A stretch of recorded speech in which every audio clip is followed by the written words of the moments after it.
Hi everyone, it's Jennifer McGuire. Today I have a couple cards for you that show a couple different things. The first is I'm going to show you how to do some simple foiling or get some foil effects on your cards. And the other thing I wanted to show you was the new line of die inks from Ranger. So I'm going to use those in creating these cards, but at the end of this video I'm going to give you a closer look at those inks, so be sure to stay tuned for that. At the recent Big Craft Show, many companies released new products that create smooth foil on your cards. I'll be reviewing lots of these products over the next few weeks. There are lots of great ones. But in the meantime, I wanted to show you how I created the foil in these cards using a product that's already on the market and very inexpensive. I also wanted to mention that these cards were very heavily inspired by my friend Nina Yang. She sent me this card, and I think it's just gorgeous. She has some foil cardstock on there, but she is the owner of Waffle Flower, who the stamps that I use today are from. And I love this card, and you can see that you can do lots of color combinations for this design. I asked her if I could use this card idea in the video today, and she was kind enough to say yes. But be sure to check out her YouTube channel, which I'll link to here. Now, as I mentioned, this card design would be great to use with any color combinations that you want to. I decided to go with rainbow because I wanted to try out the new inks from Ranger. This is a new line of die inks. Again, at the end of this video, I will share more about these inks. I've stamped them all onto my ink swatches here, and just so I can kind of get a rainbow look. So I'm planning out what order I'm going to stamp in. Now, the stamps that I'm using is from Waffle Flower, and I know there are lots of border stamp sets out there, but this one's really unique because it has some that layer on top of each other, which I think is fun. So you'll see me use some of those. So I'm starting out with the bold one here, and I'm just going to put it onto my acrylic block. I'll share some tips for how to make that straight on the block in a moment. Now I am, for this, stamping on this black stamping pad from Sizzix. It's got some cushion to it, and whenever you're stamping really big images, it's sometimes helpful to have this underneath, but you don't have to. I recently got this pad, and I think it's very helpful. And there are other kinds of stamping pads out there. You could even use a mouse pad if you wanted to, but this one's nice because it's nice and large, and it's black, so if you get ink on it, nobody will ever see it. Okay, so I am just stamping this onto some Nina white cardstock. Any white cardstock works. This is cut to 4 1/4 by 5 1/2.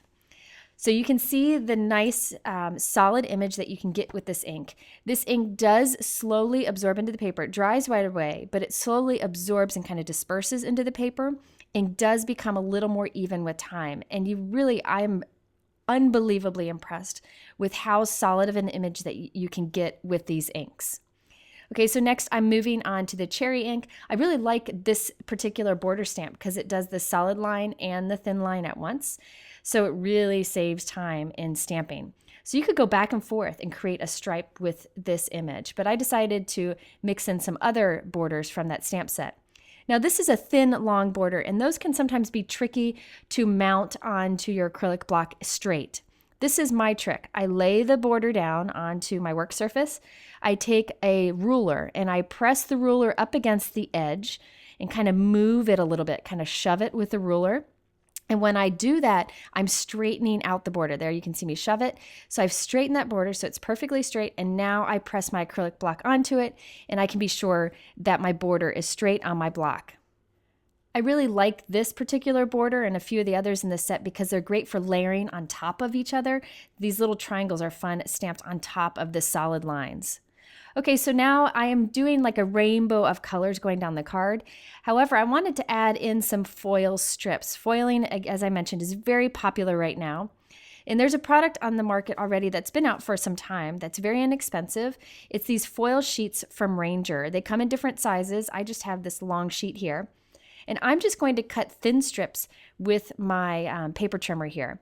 Now this has an adhesive back to it with some release paper, so you can die cut shapes from this, cut shapes from it, whatever you want. So I have different thicknesses of strips here, and I'm just going to peel the back off, and I'm going to put this right across my card. Now when you put it down, it's not very smooth at first. You can see it's kind of bumpy. I'll show you how to fix that in a little bit. But I'm just going to go ahead and wrap the ends around the back of the card. You could also cut them off if you want to. So now it's time to go back to some stamping. So every once in a while I'm going to throw in a foil strip across the pattern, but I'm going to continue my stamping also. Now, one thing I did want to mention about these inks and many others, they will stain your clear stamps. If you have high quality clear stamps, they will by nature stain with some inks, but that's okay. If you clean your stamp well with like a stamp cleaner, I like the Hero Arts Ultra Clean, that ink will come off and you don't have to worry about it transferring to your other ink pads. It likely will stain your clear stamps, but that doesn't matter. If your clear stamps stain, that means that you're using really good clear stamps. That's just one of the downfalls of good quality clear stamps. However, those clear stamps will give you the best images that you can get. So I'm continuing with my stamping here. Here's another one of the pattern border stripes that I really like in this stamp set. One that you can layer on top of each other or stamp it twice, just offset a little bit, which you'll see a little bit later on in this card. So again, I'm just continuing on with the different colors of inks. This foil sheet that I'm using here is very good quality, so you can cut super thin lines like the one you see here. Ranger also sells foil tape, so it's a little bit thicker than this, but you can just put the tape, it looks like a roll of washi tape, but it's the sticky back foil, so you can easily put borders down with that. I like these sheets because I can cut them to any width I want, and I can die cut different shapes, which you'll see in a moment. And as I mentioned, I will show you some of the other foil products that companies are coming out with. A lot of them require a laminator or a machine or an iron, and they're all super cool, and I will definitely be sharing how to use those. But I did want to show the simplicity of this project here. Okay, and if you don't have these foil sheets, you could also just stamp and heat emboss stripes with silver embossing powder. It just won't be as smooth as the foil. Okay, so I'm going to go ahead and continue stamping towards the top of the card too. I originally was going to start with a new piece and stamp the bottom again, but I thought, why not just do it all on one piece and then cut it in half in a moment? So up here, I'm just going to do some of the blues, greens, and purples, and I end up with a rainbow effect.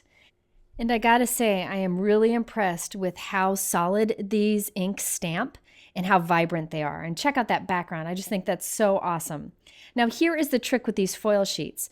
You take a bone folder when you're done and just rub across the foil and it flattens it and smooths it out so it almost looks like it's embedded into your paper. So this makes a big difference with these foil sheets. It just smooths it out and really presses it down flat, and it just looks gorgeous. So check out how slick and smooth that is.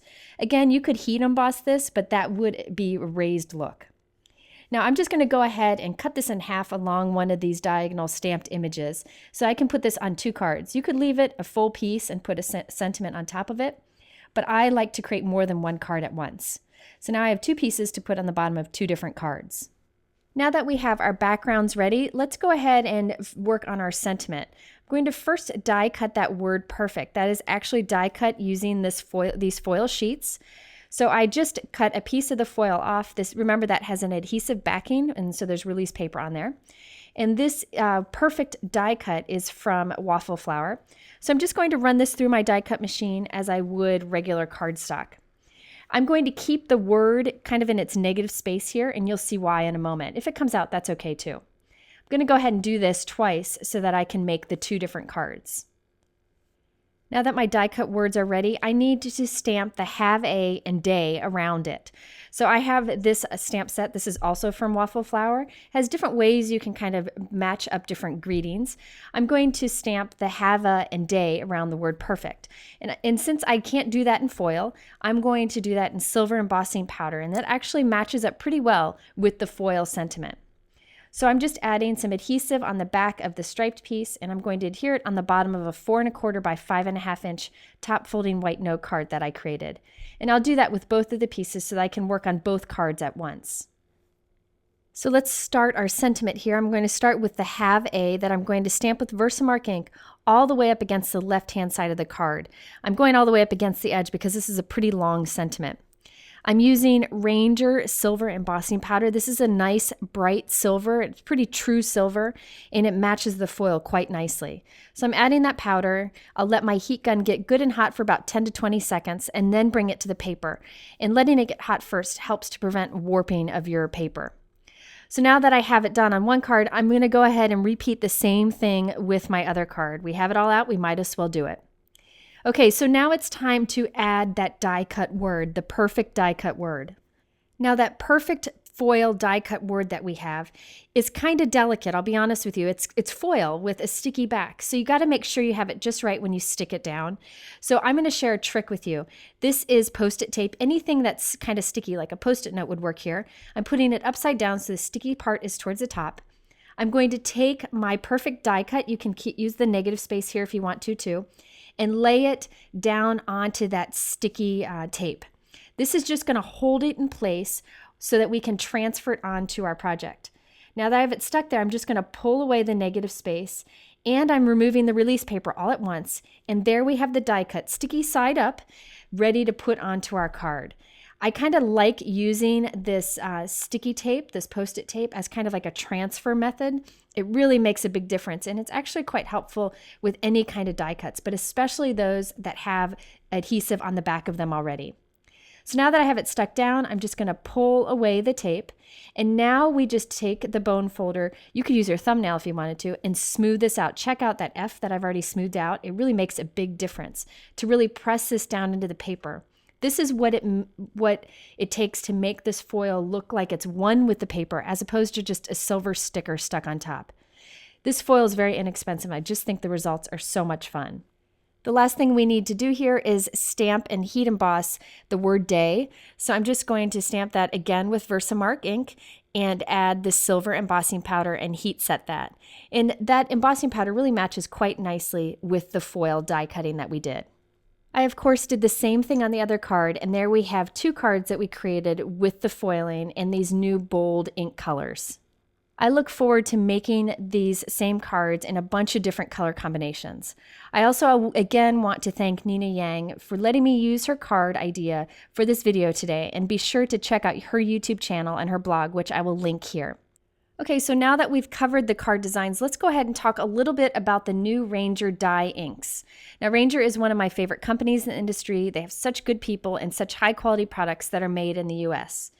Now, they have 12 new dye inks. So this is a new line of dye ink from them. They have lots of different inks, and there are lots of great vibrant colors in these inks. Now, if you need a refresher on the difference between the different types of inks like dye and pigment and all that, I'll link to a video here. But dye inks kind of dye into the paper, absorb into the paper, and give you nice, even results and dry very quickly. These are water-based dye inks that are fade resistant and waterproof once they're dry. Now let me show you how they stamp. When you stamp them, you can see that I just stamped the word together, but that's the same color there, my little ink swatch. It does get a tiny bit lighter and a tiny bit smoother over time.